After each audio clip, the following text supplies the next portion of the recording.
Mesdames et messieurs, bonsoir et bienvenue sur les ondes de votre chaîne privée Sahel TV pour ce nouveau bulletin d'information dont voici les principaux titres. Un retour timide après une semaine de grève, les étudiants de l'université de Nouakchott ont repris leur vie quotidienne après un accord conclu avec la direction des œuvres universitaires. De très longues négociations ont été nécessaires pour aboutir à un accord de paix pour le Nord Mali signé il y a 6 mois par tous les acteurs sur le terrain. Sa mise en œuvre prend du temps. Et puis Steve Blatter et Michel Platini ont tous les deux été suspendus pour 8 ans de toute activité liée au football, a annoncé ce lundi la justice interne de la FIFA. Merci mesdames et messieurs de vous joindre à nous. Je vous le disais dans notre édition d'hier, les étudiants de l'université de Nouakchott suspendent leur mouvement de grève. C'est ce qui ressort d'un communiqué publié par la coordination des syndicats étudiants qui fait état d'un accord conclu avec la direction des œuvres universitaires. Retour à la normale ce lundi dans les universités de Nouakchott. Mohamed El Mokhtar reportage. Après plus d'une semaine de grève, les étudiants de l'université de Nouakchott ont repris aujourd'hui le cours normal de leur vie. Mais les retours restent timides. Les bus sont là. Des grands et des moyens sont garés aux entrées de l'université. Des personnes se chargent de l'organisation des départs des bus, donnant l'impression que les étudiants sont satisfaits de cette solution provisoire. Je pense que la résolution provisoire qui a été déjà mise en place, je pense que c'est une résolution temporaire qui a répondu quand même à la résolution d'une manière provisoire jusqu'à présent.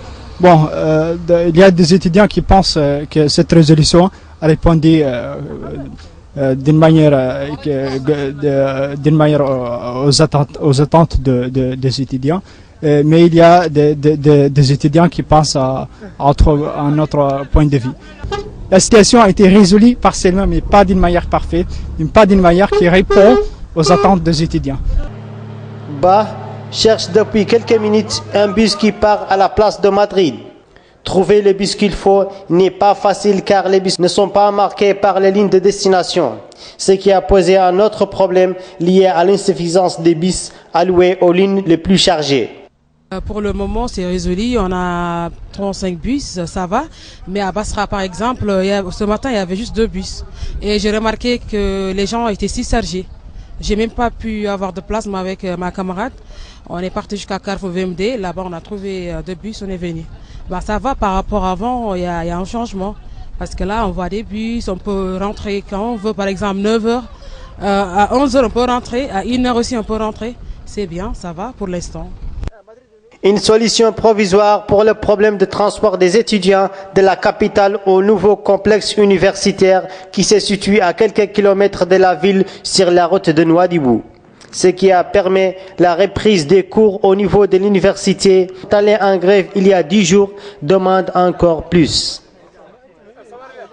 Tout à fait autre chose dans cette édition, les activités du 8e forum de soutien au prophète, paix et salut sur lui, organisé par le Rassemblement culturel et islamique en Mauritanie, en Afrique de l'Ouest, ont été ouvertes ce lundi à Nouakchott. Organisées sous le thème s'intéresser au Coran et à son rôle dans le traitement des grandes questions de l'Oumma, le forum d'une durée de 3 jours accueille des participants venus du Maroc, de Tunisie, du Sénégal, de Turquie, du Niger, d'Arabie Saoudite et de Gambie. Le ministre des Affaires islamiques et de l'enseignement originel, M. Ahmed Ould Daoud, a indiqué dans son discours prononcé à cette occasion que la Mauritanie a très vite pris conscience des dangers qui menacent aujourd'hui la Oumma islamique, d'où son adoption d'une approche sécuritaire sage et efficace, fondée sur le centrisme et la modération et reposant essentiellement sur les dimensions idéologiques et militaires. Le métier de soudeur ne connaît pas la crise, il gagne de plus en plus de terrain dans la ville de Nouakchott. Le soudage fait partie des métiers sollicités par les secteurs industriels, d'où son utilité. Le reportage est signé Fatima Tadi. Les ateliers de soudure se multiplient dans la capitale Nouakchott. Ce métier semble bien nourrir son homme. Le métier de soudure métallique est exercé en général par des étrangers, car bon nombre de jeunes Mauritaniens considèrent que le soudage est une activité dégradante. Pourtant, il est rentable selon les travailleurs de ce secteur. Ce métier est fructueux. Malheureusement, les Mauritaniens ne le comprennent pas. Nous avons besoin de main-d'œuvre, mais on ne trouve personne, car les Mauritaniens ne veulent pas faire ce métier. À chaque technique, ces outils, le soudage est un travail qui consiste à l'assemblage des pièces métalliques chauffées par température élevée pour relier ou coller deux ou plusieurs objets, ce qui nécessite obligatoirement une protection des yeux et des mains avec des lunettes et des gants. Ce métier s'exerce dans de très nombreux secteurs industriels. On trouve un soudeur partout où il est nécessaire de finaliser des assemblages, qu'ils soient en acier, en aluminium, en cuivre, etc. C'est un métier non seulement rentable, mais surtout indépendant. Moi, je conseille aux jeunes qui se plaignent du chômage de venir travailler ici, car ce métier rapporte plus que les autres qui demandent des diplômes. Le manque d'attrait pour ce métier a évidemment des conséquences pour le pays. Comme on dit, il n'y a pas de sous-métier, car seul le travail paye. L'actualité hors de nos frontières nous mène en premier lieu au Mali, où les défis de la mise en œuvre d'un accord de paix sur la situation sécuritaire restent encore fragiles 6 mois après où en est la mise en place de cet accord de paix. On fait le point avec Moulay Idriss Fofana. 15 mai 2015, le gouvernement malien, des mouvements armés et la médiation internationale signaient à Bamako l'accord de paix conclu à Alger en l'absence des principaux groupes de rébellion à dominante Touareg qui dénonçaient une signature unilatérale. L'accord de paix signé le 20 juin par le camp gouvernemental, les groupes rebelles et la médiation internationale censée permettre de tourner la page de la rébellion armée dans cette partie du Sahel mettait fin au combat. 6 mois après, cet accord de paix peine dans sa mise en œuvre qui prend elle aussi du temps. Les ex-rebelles de la coordination des mouvements de l'Azawad et les groupes pro-Bamako de la plateforme ont certes des difficultés à faire taire les armes, mais après de nouvelles rencontres en octobre, la pacification des relations des frères ennemis a été enclenchée. Parmi les mesures très attendues et qui n'ont pas été mises en œuvre, le cantonnement des groupes armés, première étape dans le désarmement de la réinsertion des combattants, soit dans l'armée, soit dans la vie active. Ni la rencontre d'entente régionale, ni les assemblées régionales n'ont eu lieu, ce qui recule la réflexion sur la stabilisation du nord du Mali. Cependant, le redéploiement progressif de l'armée et de l'administration malienne dans le nord a bien commencé, mais certaines zones restent encore contrôlées par les ex-rebelles, notamment dans la ville de Kidal.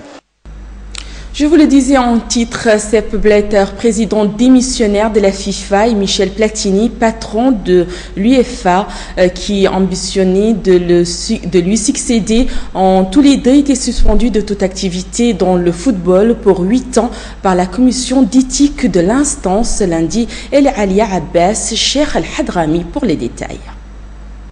Ce lundi, peu avant 10 heures, Michel Platini et Sepp Blatter ont été suspendus pour une durée de 8 ans par la commission d'éthique de la FIFA. Le président de l'UEFA et celui de la FIFA ont été reconnus coupables de conflits d'intérêts et de gestion déloyale, à la suite du versement de 1,8 million d'euros effectué en 2011 aux Français par la FIFA sur l'ordre des dirigeants suisses, pour une mission de conseiller effectuée entre 1999 en 2001 sans contrat écrit. Ils ont aussi abusé de leur position, selon le terme exact employé par la justice interne de l'instance.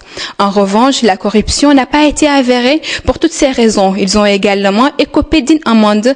Platini devra payer 80 000 francs suisses, équivalent à 74 000 euros, soit plus que Blatter, condamné à verser 50 000 francs suisses ou 46 295 euros. Les deux hommes jusqu'ici les plus puissants de la planète football et qui ont toujours clamé leur innocence peuvent désormais faire appel devant la FIFA, puis devant le tribunal arbitral du sport. En revanche, le calendrier de recours empêchera sûrement l'ancien meneur du Bleu de se présenter à la présidence de l'instance mondiale le 26 février.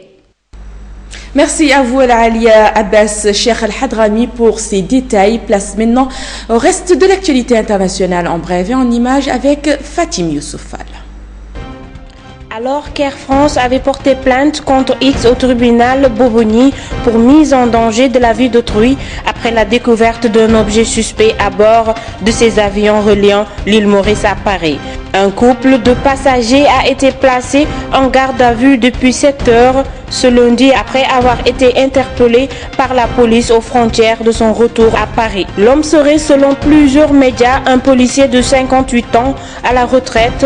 Il est soupçonné d'avoir placé dans les toilettes de l'avion d'Air France la bombe factice qui a provoqué l'atterrissage en urgence de l'appareil. Après de longues heures d'investigation, les experts kenyans en déminage ont déterminé qu'il s'agissait d'un objet inoffensif.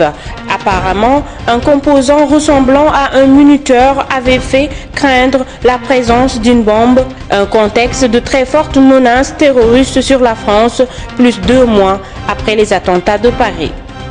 Depuis 2 ans, le Soudan du Sud, né en 2011 sur les décombres de décennies de guerre d'indépendance contre Khartoum, a replongé dans un conflit civil au racisme politico-ethnique.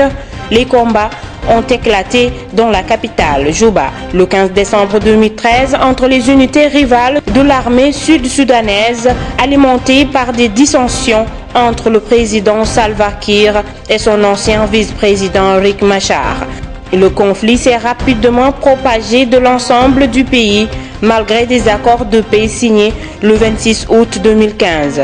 Les combats n'ont vraiment jamais cessé.